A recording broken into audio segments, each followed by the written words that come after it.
देखिए, सबसे पहले तो मैं हमारे नेता आदरणीय मोदी जी और हमारे राष्ट्रीय अध्यक्ष अमित भाई शाह जी, हमारे कार्याध्यक्ष नड्डा जी, इन सभी का बहुत बहुत आभार व्यक्त करता हूं कि उन्होंने फिर एक बार महाराष्ट्र के मुख्यमंत्री के रूप में मुझे सेवा करने का मौका दिया।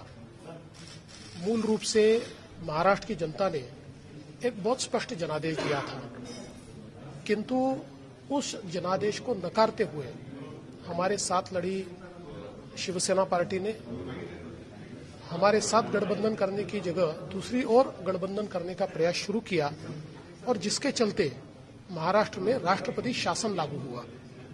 और महाराष्ट्र में कितना समय राष्ट्रपति शासन लागू हो, महाराष्ट्र जैसे एक अगड़े राज्य को ये शोभा भी नहीं देता, और इसके चलते महाराष्ट्र को एक स्थिर शासन देने की आवश्यकता थी।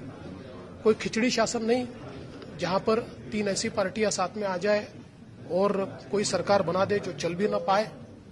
और ऐसे समय मैं राष्ट्रवादी कांग्रेस पार्टी के नेता श्री अजित दादा पवार जी का अभिनंदन भी करना चाहूंगा, उनका आभार भी व्यक्त करना चाहूंगा कि उन्होंने ये निर्णय लिया कि महाराष्ट्र को एक स्थायी सरकार मिले।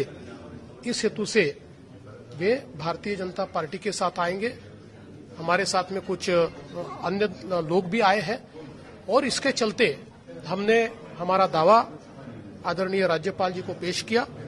उस दावे की पुष्टि करते हुए आदरणीय राज्यपाल जी ने माननीय राष्ट्रपति जी से अनुशंसा की कि राष्ट्रपति शासन वापस लिया जाए, और राष्ट्रपति शासन वापस लेने के बाद आज यहां पर हमको माननीय राज्यपाल जी ने शपथ का निमंत्रण दिया।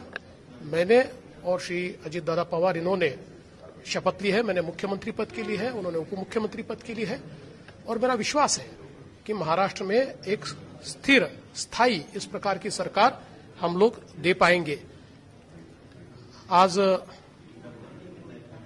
सर्वात पहिल्यांदा मी आमचे नेते आदरणीय नरेंद्र मोदी जी, आमचे अध्यक्ष अमित भाई शाह आणि त्यासोबत आमचे कार्याध्यक्ष श्री नड्डा जी यांचे आभार मानतो की महाराष्ट्राची सेवा करण्याची संधी पुन्हा एकदा त्यांनी आम्हाला या ठिकाणी दिली। खरं म्हणजे महाराष्ट्राच्या जनतेनं एक अतिशय स्पष्ट जनादेश दिला होता, आणि तो जनादेश मिळाल्यानंतर आमचा मित्रपक्ष असलेल्या शिवसेनेने तो जनादेश नाकारून इतर पक्षांसोबत जाण्याच्या संदर्भातली चर्चा सुरू केली, आणि या चर्चेमुळे महाराष्ट्रामध्ये कुठलंच सरकार बनू शकलं नाही। राष्ट्रपती शासन लावण्याची वेळ त्या ठिकाणी आली, आणि अनेक दिवस राष्ट्रपती शासन लागल्यानंतर देखील एक अतिशय खिचडी अशा प्रकारचं सरकार तयार करण्याचा प्रयत्न हा त्या ठिकाणी सुरू होता, जे सरकार चालूही शकत नाही, जे सरकार बनवू शकत नाही। आणि मग अशा परिस्थितीमध्ये जनतेने आपल्याला निवडून दिल्यानंतर या महाराष्ट्राला एक स्थायी सरकार मिळालं पाहिजे, याकरता राष्ट्रवादी काँग्रेस पक्षाचे गटनेते श्री अजितदादा पवार यांनी हा निर्णय घेतला की भारतीय जनता पक्षाला ते समर्थन देतील, ते सरकारमध्ये येतील। काही अन्य पक्षाचे अपक्ष यांनी देखील आम्हाला समर्थन दिलं, आणि आम्ही या समर्थनाच्या भरोश्यावर आमचा दावा हा माननीय राज्यपालांकडे दाखल केला। त्या दाव्याची पुष्टी केल्यानंतर माननीय राज्यपाल महोदयांनी राष्ट्रपतींकडे शिफारस केली की इथे आता सरकार तयार होऊ शकतं, आणि म्हणून राष्ट्रपती महोदयांनी राष्ट्रपती राजवट मागे घेतल्यामुळे माननीय राज्यपाल महोदयांनी आज आम्हाला शपथविधी करता बोलवलं। या ठिकाणी मुख्यमंत्री पदाची मी शपथ घेतली आहे, उपमुख्यमंत्री पदाची दादांनी शपथ घेतलेली आहे। मी निश्चितपणे महाराष्ट्रातल्या जनतेला आश्वस्त करू इच्छितो की महाराष्ट्रासमोर आज जी आव्हानं आहेत त्याचा सामना आम्ही अत्यंत समर्थपणे करू। 5 वर्ष हे सरकार पूर्ण ताकदीनं आम्ही चालवू। निश्चितपणे समन्वयानं जनतेच्या हिताकरता हे सरकार चालेल। विशेषतः शेतकऱ्यांवर मोठं संकट आहे, त्या संकटामध्ये त्यांच्या पाठीशी उभं राहण्याचं काम आम्ही करू। ही गोष्ट खरी आहे की जो जनादेश मिळाला होता त्याचा जर सन्मान झाला असता, कारण शेवटी खरं वचन हे आम्ही जनतेला दिलं होतं। एकमेकाला काय वचन दिलं, काय नाही दिलं, त्यांचं म्हणणं होतं दिलं, आमचं म्हणणं होतं नाही दिलं, या चर्चेपेक्षा जनतेकडे जात असताना जनतेला वचन दिलं होतं की आम्हाला तुम्ही निवडून द्या, एकत्रितपणे आम्ही सरकार चालवू। पण त्या वचनाचा एक प्रकारे भंगच झाला आणि आमच्याऐवजी दुसऱ्यांसोबत सरकार स्थापन करण्याच्या प्रयत्नामुळे ही राष्ट्रपती राजवट लागली आणि म्हणूनच आज हा निर्णय आम्हाला घ्यावा लागला. महाराष्ट्राच्या हिताकरता घेतलेला निर्णय. मला विश्वास आहे की लवकरच सर्व लोक याचं स्वागत करतील. एक अत्यंत स्थिर सरकार आम्ही या महाराष्ट्राला देऊ. सर, बहुमतच्या प्रस्ताव आणि मंत्रिमंडळ विस्तारासोबत काय तयारी आहे? नाही, त्या संदर्भात आता माननीय राज्यपालजी आम्हाला पत्र देतील.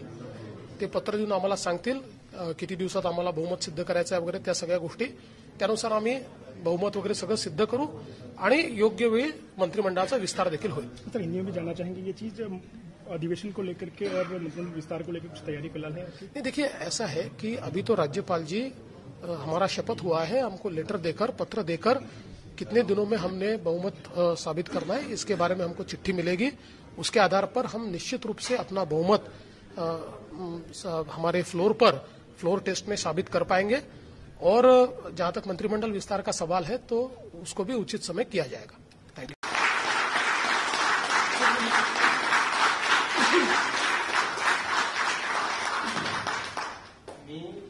मी देवेंद्र गंगाधरराव फडणवीस ईश्वर साक्ष शपथ घेतो की कायद्याद्वारे स्थापित झाले आहे अशा भारतीय संविधानाबद्दल मी खरी श्रद्धा व निष्ठा बाळगेन.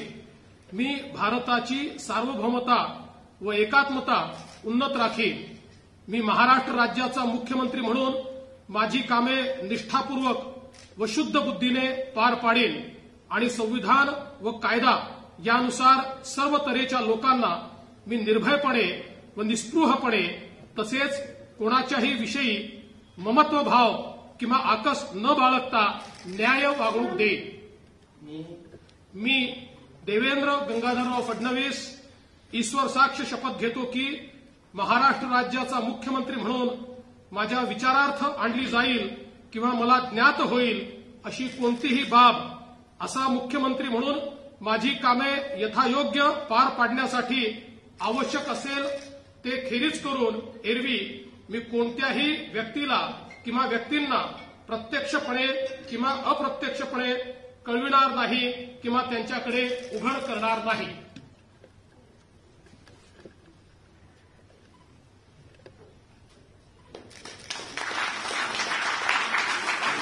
गवर्नमेंट बना नहीं सका और महाराष्ट्र में इतने अलग अलग प्रॉब्लम है, ज़्यादा करके फार्मर्स के जो प्रॉब्लम है, बाकी लोगों के जो प्रॉब्लम है वो हल करने के लिए लोगों ने चुना हुआ अगर गवर्नमेंट आता है तो उसमें से अच्छे से रास्ता निकालना को मदद हो सकती है. डिसीजन जल्द से जल्द हम ले सकते हैं. इसीलिए हमने ये सब निर्णय लिया और आज गव्हर्नमेंट हमने स्थापित किया है. दादा, ज्या प्रकारे अजूनही चर्चा सुरू होती, काल एनसीपीचे लोक, शिवसेना आणि काँग्रेस सगळे लोक सोबत बसले होते. त्यामध्ये काय अशी अडचण आली की तुम्हाला? नाही, त्याच्यामध्ये काय झालं की जी काही वेगवेगळ्या प्रकारची ती चर्चा संपत तर आमचं सरकार आल्यानंतर अजितदादा चक्की पिसिंग पिसिंग पिसिंग पिसिंग. देवेंद्र फडणवीस सीएम बन गए. और आपको एक खास बात बताएं कि शपथ लेने के कुछ घंटे पहले उनके बंगले पर तंत्र साधना हुई थी. इसका एक वीडियो वायरल हो रहा है जिसमें वो पंडितों के साथ हवन कर रहे हैं. ये पंडित मध्य प्रदेश के नलखेड़ा में स्थित बगलामुखी मंदिर के हैं जो फडणवीस की तंत्र साधना के लिए मुंबई गए थे. दावा किया जा रहा है कि वीडियो शपथ से पहले का है. आधी रात को 2-3 घंटे तक यहां पर पूजा चली मां बगलामुखी की. उसके बाद सुबह देवेंद्र फडणवीस ने शपथ ली है.